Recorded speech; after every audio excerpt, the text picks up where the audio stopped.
Right guys, Mark Crossfield here. I'm in the golf cave here at Honiton Golf Club. Thanks to Honiton Golf Club. We've got James Pickard with us, who is a professional here, along with Adrian Cave. This is where you teach actually, James, isn't it? And do your custom fittings and bits. We've got Stephen Buzza. Thanks for being with us, Stephen. Hello. Stephen, James and I are going to be hitting Callaway Big Bertha Alpha Double Black Diamond, longest named golf club on the planet.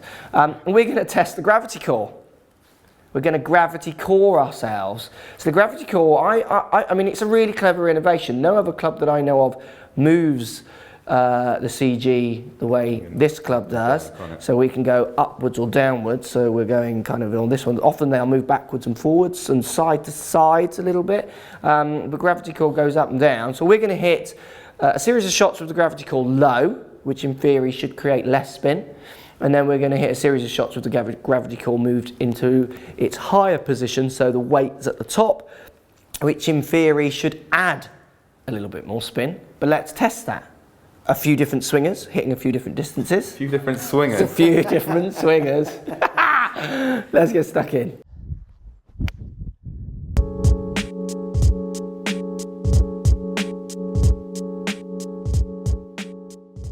Right guys, so James is going first. We've got the gravity core low to start us off. So James is going to hit some shots. We're going to hit a series of 4 shots, I think we're going to do, to 8 shots in total from each player. So low makes it spin. If you put the gravity core at the bottom and then you strike above that core, which you should because it's below, say, the middle of the club, that will drag spin off the ball. It'll pull spin down off that ball as that ball kind of moves on the face of it. So in theory, this is the lowest spinning version of this already lower spinning golf club. Let's hit 4 shots, James.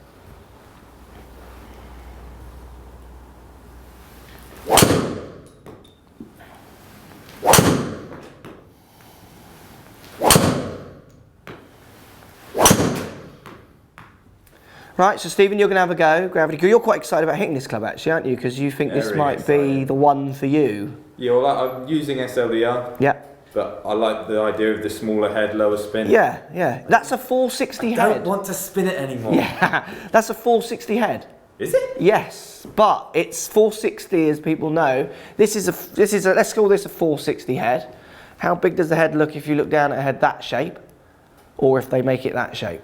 Yeah. So 460 kind of means nothing really. Lots of people hold it. It depends which way they stretch what you're saying it. Is that's a 460cc head. Okay. So if you put that in a bucket of water, it won't spill out of the 460, the capacity. Does that make sense? That what they've done is it's deeper. So it looks really small.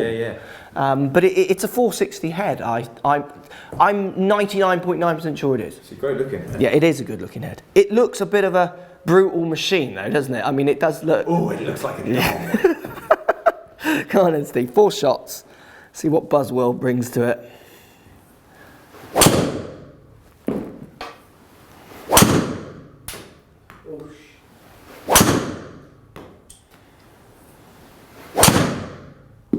Right, so I'm going to have a go, Steve. I've got a bit of a love-hate relationship with this driver. I love it, but sometimes I hate it. It does produce usually pretty good low-spinning numbers for me, and I love the look of it. It just feels like it will tell me off if I don't behave. One of the greatest reviews of all time. I've got a love-hate. But I hate it. Right, here we go. 4 with this one.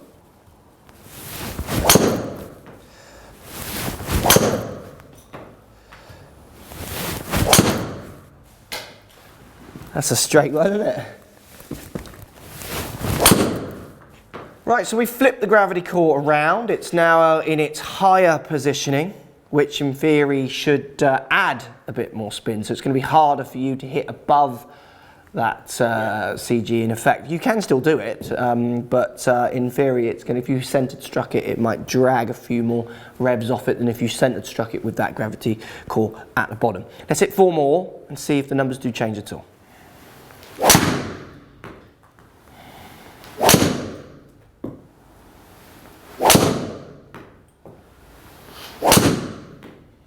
Right, Steve, your go. Gravity core high. Let's see what numbers you produce.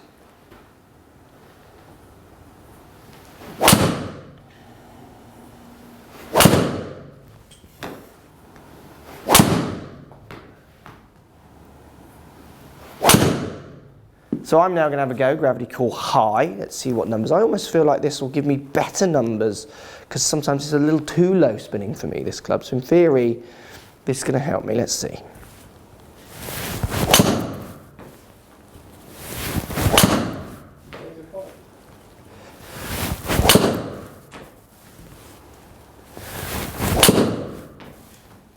Right, let's look at some numbers then, guys. Let's see what Gravity Core was doing. James, when you had the Gravity Core low, so in theory the lower spinning, you were spinning at 2.6 and then carrying it 280.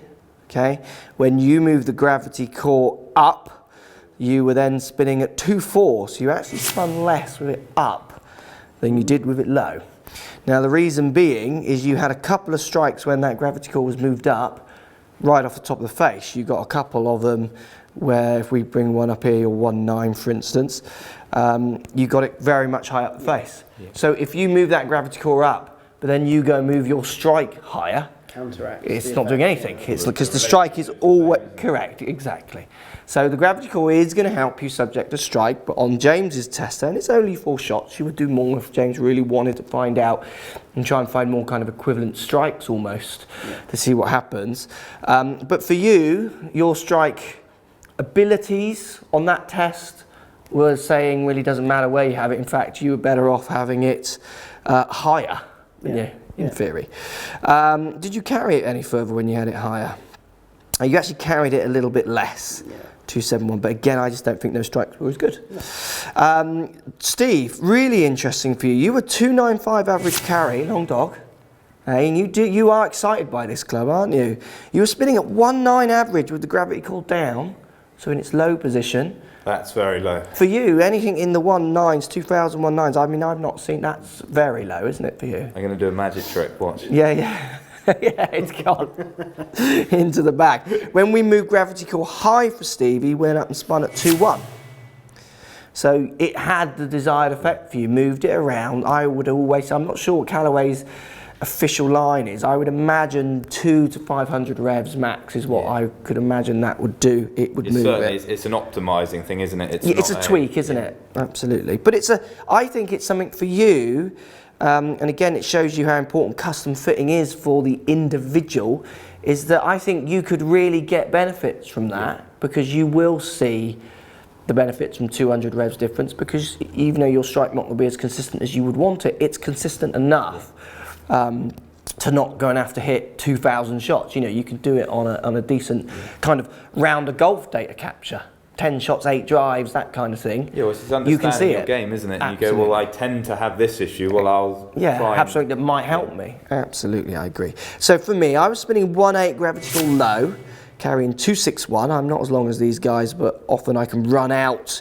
But not if we give Steve 1.8 spin. My run out, running it past you trick's going to end pretty quick, isn't it? What were my totals?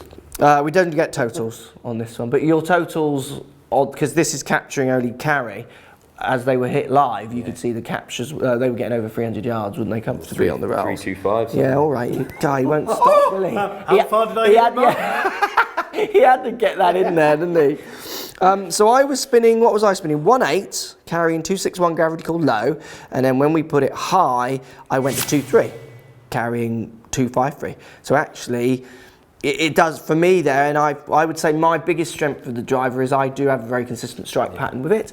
I can completely show how Gravity Core going high to low is moving 300-400 revs. They use you as the robot now. The short robot who speaks too much. So good stuff there. Interesting. Gravity Core works if you put it in a robot. If you put it into testers that are closer robots, it really shows itself. And some hit it miles. Yes, if you put it into robots that are so powerful, like Stephen, they just break screens almost. But you can see again, as I keep saying, strike is king. It overrides anything these guys can do with club. But there are techs out there, and I'm a big fan of Gravity Core, that can help you fine tune. If you're someone who struggles with high spin, why would you not get one that encourages a lower spin, even if your strike doesn't warrant that all the time. The other thing as well, I think, is if you want to buy into this head, so let's say I wanted this head but I was worried about it spinning too little, which I get sometimes, not on that test, then I would think about, well, it gives me the option of getting the... Yeah. It stops them having to bring out 4 versions of this club. No, definitely. It allows one version to do 2 jobs in a way, doesn't it? Otherwise, all that would happen, there'd be 2 different versions. If that was glued in, they would have the low spinning one and the one with the high spinning one. So, good stuff. Thanks, guys. Thank you. As always, thanks for Honiton Golf Club, Adrian Cave and James Pickard for letting us in to the Golf Cave on this quite cool winter's day, but what a great place to come and hit shots. Good stuff. Post comments down below. As always, guys, thanks for watching. Speak to you soon. So if you like what's going on here, don't be afraid to subscribe to the channel. Also, thumbs up the video, post comments. Love to hear what you guys got to say. Let's keep it social. The more we talk, the more we share, the easier this game will get for everybody. So if you want to find me on Facebook here, you can find me on Facebook. If you want to tweet me, find me on Twitter here as well. Just follow the links, all in the description. Come and join the show. Get active, get involved, get playing some better golf. Thanks for watching.